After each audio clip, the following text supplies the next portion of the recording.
A century and a half ago, my ancestors fled the Irish famine to come to New York. Hello, I'm Peter Quinn. In the years that followed, their lives became entwined with the cities. The story of their journey from dispossessed tenant farmers to citizens of the great metropolis led me to a lifelong fascination with the Irish-American experience.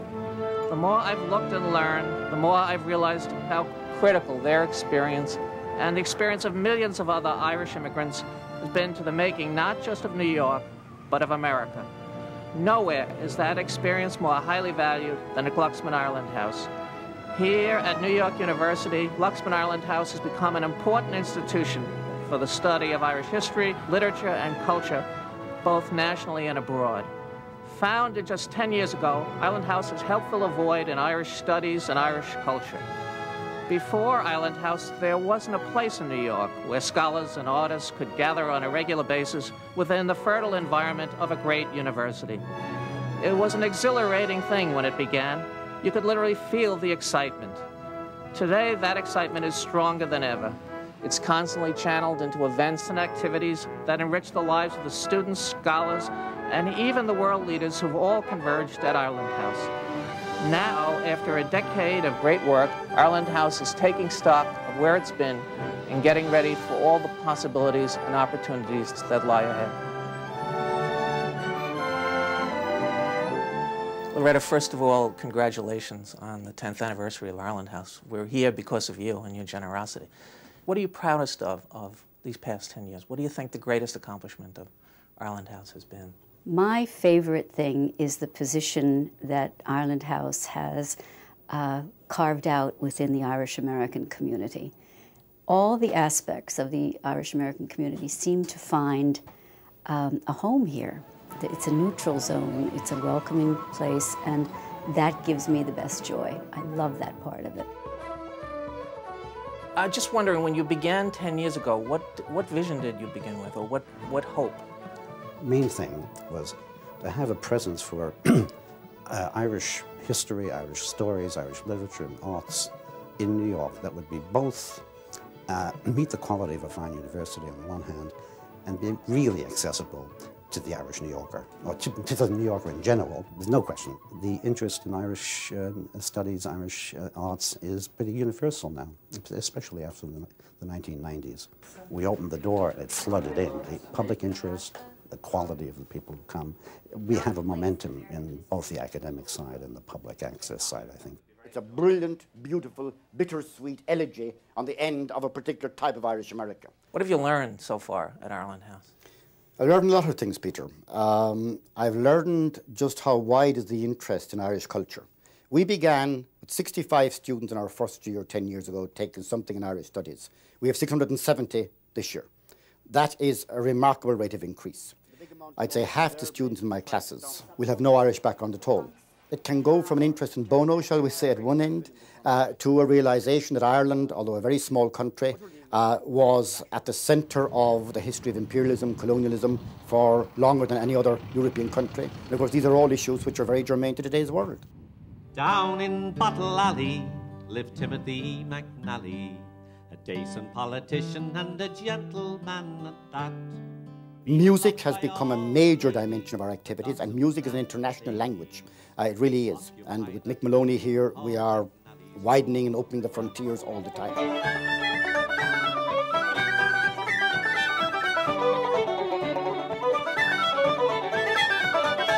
Mick Maloney is a renowned ethnomusicologist, musician, and folklorist. He's a global distinguished visiting professor at NYU and the organizer of West Along the Road, a 10-day celebration of Irish music, dance, and discussion. This festival that's been put together, it's another milestone for Ireland House. I'm just wondering, where did it come from? Where did the idea come from? The idea came from really an extension of what Ireland House has been all about for 10 years, which is public presentation and academic study.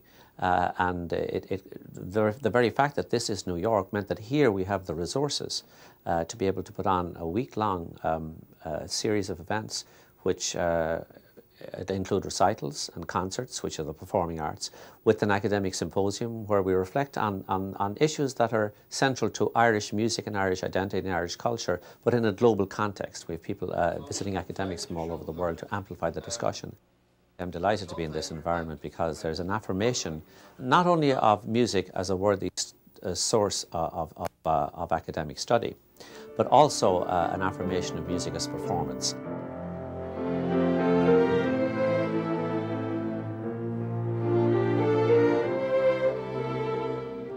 There's a beauty of the form itself.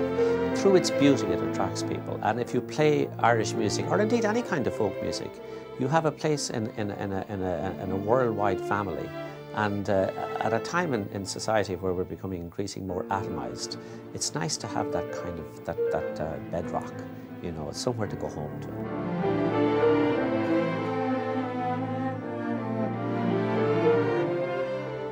I wonder how important do you think New York is, not just Irish history or Irish American history, but to the Irish diaspora? It's almost an accident of history that so many Irish wound up here, but in a way the city has risen to imperial prominence in the world. Do you think that has a special, gives a special cachet to Ireland House? I think it does, because nowadays New York is such a great city. If you're successful here, then you're at the top, in a sense, not merely of New York, you're the top of America, you're probably the top of the world in terms of what you've come through and what you've achieved. I don't think there's any person more synonymous with the Irish-American experience in New York who's done a more magnificent job of chronicling it than Pete Hamill. You're a valuable part of this place since the very beginning. And I think Ireland House, more than any other place, it really is the first place we've been able to have this conversation about the Irish-American experience. That's absolutely true. I mean, one of the things that it did was create a conversation. The conversation of the Irish with each other, the Irish with the other people they share the city and the country with, in ways that just were not being done at the time.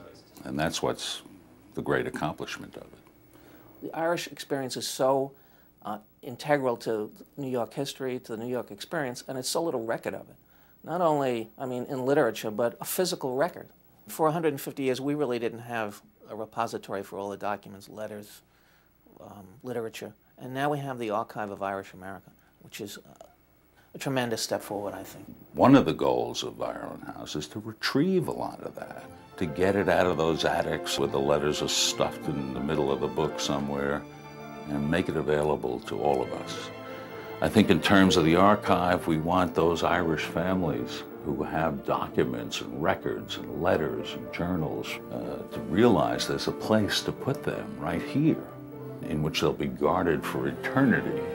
I think there's going to be a role for us in that part of educating both ourselves and the wider world.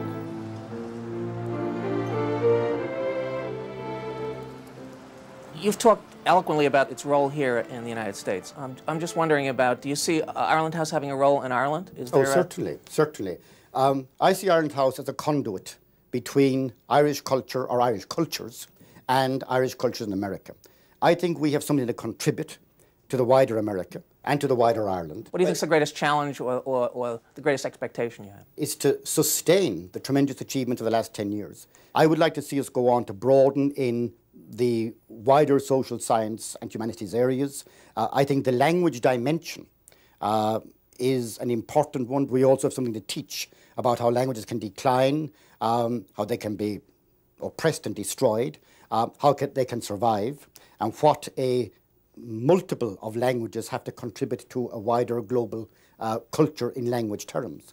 I would also like to see playing a more central role in the appreciation of immigration issues and ethnic issues in Ireland itself, because Ireland has been an immigrant country, mainly to here for so long. It's now Ireland has become an immigrant country. We are taking in more than are leaving at this stage. Apart from that, we have now got, I think, an established scholarly base in publication terms, in conference terms, in seminar terms, and I want us to be able to continue to do them and to improve further in doing them to the very highest level by any standards anywhere. I also want to use Ireland House as a base for bringing over not only Irish academics, musicians, Irish filmmakers, but Irish policymakers. Let me just ask you, what's your greatest hope for the next 10 years for Ireland House? Do you have one vision for the next 10 years? It's a very tiny space into which we pack so much. It does have a sort of soothing, almost magical presence sometimes. We've both been in this house when it takes on some other kind of atmosphere. This will always be the core of Ireland House, but I would love to expand it a little bit, just so that the people that do work so very hard here have a little bit more space in which to do it.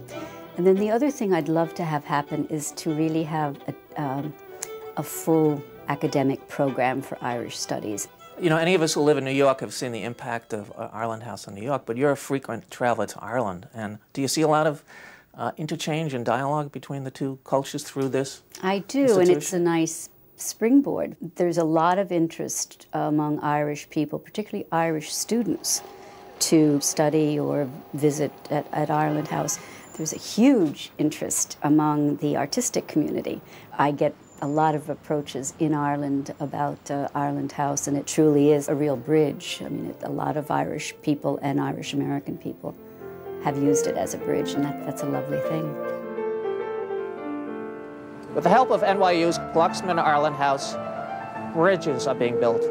Just as its founders hoped, Ireland House is creating a new kind of academic and cultural organization, one that serves as a gathering place for all those interested in exploring the Irish experience.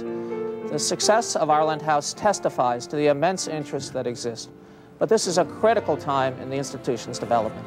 The challenge now is to build on its accomplishments, to uphold its academic and cultural mission, and bring it to the next level. Only with the support of people who share that commitment and vision can the Glucksman Ireland House continue to promote a greater understanding of both the Irish and the Irish-American experience.